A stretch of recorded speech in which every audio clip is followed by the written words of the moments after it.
এবার হাজী সেলিম ও তার ছেলে ইরফান সেলিমের সম্পদের প্রাথমিক তথ্য নিচ্ছে দুর্নীতি দমন কমিশন দুদক। দুদক কমিশনার ডক্টর মোজাম্মেল হক খান বলেছেন, অপরাধ পাওয়া গেলে আইনি ব্যবস্থা নেওয়া হবে। নারীর এত ক্ষমতায়তনে কি যে কষ্টে আছি এই দেশের মধ্যে। আপনি স্পিকার, মাননীয় প্রধানমন্ত্রী স্পিকার, বিরোধী দলের নেত্রী স্পিকার, আরেকজন রাজপথে ওই সেও নেত্রী, আমার ঘরের মধ্যে আমার ওয়াইফ, সেও কি যে জ্বালা যন্ত্রণা হচ্ছে, মানুষ স্পিকার বলে ভাষা প্রকাশ করা যায় না। ছেলে ইরফান সেলিমের কারণে নতুন করে আলোচনায় ঢাকা ৭ আসনের সংসদ সদস্য হাজী মোহাম্মদ সেলিম। অতীতে নানা কর্মকাণ্ডের কারণে আলোচিত সমালোচিত হয়েছেন বহুবার। জনগণ আর অরাজকতা চাচ্ছে না।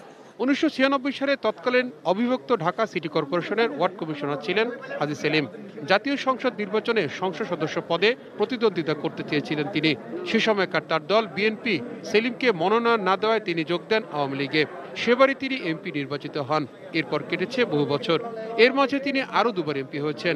অভিযোগ রয়েছে, সময়ের সাথে পাল্লা দিয়ে বেড়েছে তার সম্পদও।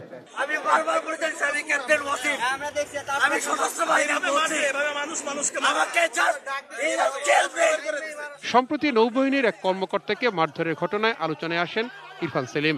র্যাবের ভ্রাম্যমাণ আদালতের সাজায় তিনি কারাগারে রয়েছেন। ইরফান নিজেও ঢাকা দক্ষিণ সিটি কর্পোরেশনের কাউন্সিলর হয়েছিলেন। হাজী সেলিম ও তার পরিবারের বিরুদ্ধে অবৈধ সম্পদ অর্জনের অভিযোগ অনেক দিনের।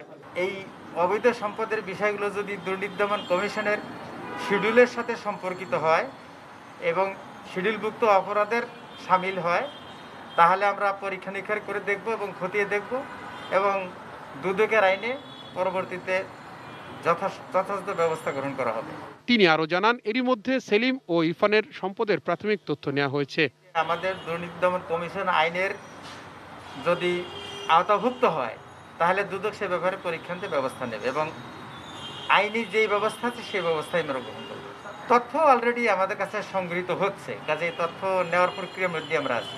তাওহিদ সৌরভ, এটিএন নিউজ।